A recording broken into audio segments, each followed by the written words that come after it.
Alright guys, so today I'll be explaining every single new pet in the Busy Bees update, and you definitely want to stay tuned because the most rare pet in this new update is actually not the best one out of them all. So you definitely want to stay tuned and learn about every single new pet because you definitely will be surprised on which one is the best one. So if you are wondering how to get these new pets, I basically explained the whole process. You basically have to trade in mutated plants that are honey glazed or pollinated, get some honey, then you go to the queen bee here and then trade the honey, and basically you just get these bee eggs right here. But anyways, let's go into depth about these bees. So basically this bee, as you can see, has a 65% chance of hitting it, so you are more than likely gonna get this one if you get the egg. But this bee has a 25k hunger, and every single 24 minutes and 45 seconds it basically flies to a nearby fruit and will basically pollinate the plant, applying the pollinated mutation. So basically, for some reason, it's every single 24 minutes. I don't know why it's so specific at 24 minutes and 45 seconds, but basically after those 24 minutes and 45 seconds, it will go to any plant and pollinate it. That's a good sign to see because you still can get pollinated plants outside of the event itself. So at least the most common pet still has a use. So it is still pretty useful.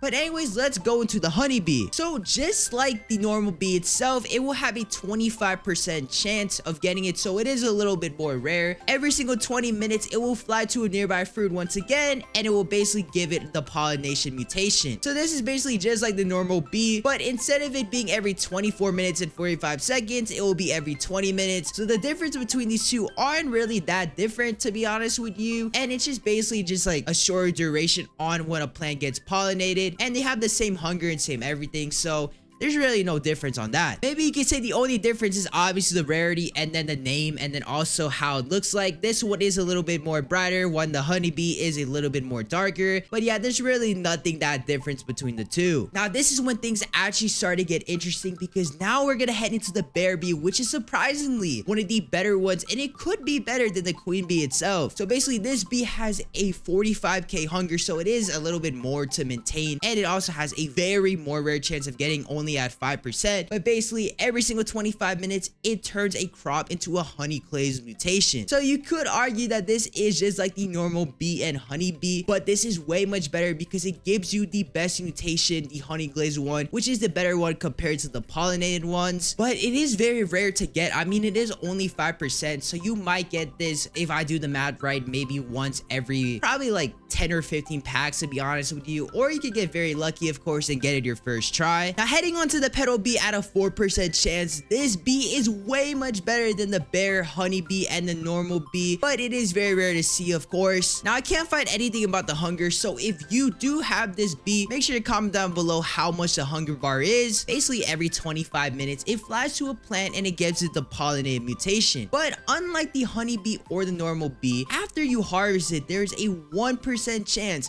that the flower or whatever crop it lands on will keep the pollinated mutation for the whole time. So basically, for example, if you do get this bee, let's just say it pollinates like a carrot or something, after you harvest that carrot, it has the chance of making that whole carrot bush stay as a pollinated mutation, basically meaning that you're gonna have a unlimited pollinated farm. So that's very cool to see from this petal bee. I'm not 100% sure if that's accurate because I am just looking at what the devs are saying or just like the description of every single pet. But if you do have this bee, you could always double check or double verify with me in the comments. And then the last one is the queen bee at 1%, having a 65k hunger, and apparently this is the most overpowered pet in the game so far. But basically every single 25 minutes a nearby fruit becomes magically pollinated, applying the pollinated mutation. So just like every single one of these bees, it's going to apply either the pollinated or the honey glazed mutation. But the reason why this is so much better of a bee is because of the second feature,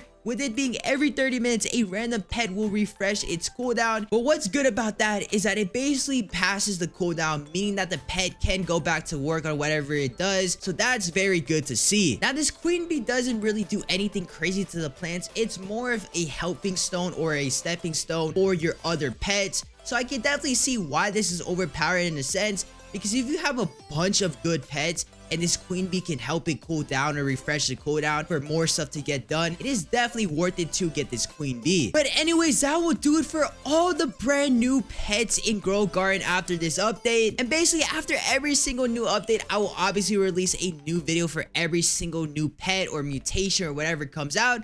So make sure you like and subscribe to never miss out on a video. I'm also going to be explaining every single new plant in this game. And just like this pet video, the best or most rare plant actually isn't the best one in the game. So you definitely should keep an eye out on that. But anyways, thank you guys so much for watching, and I'll see you at another time.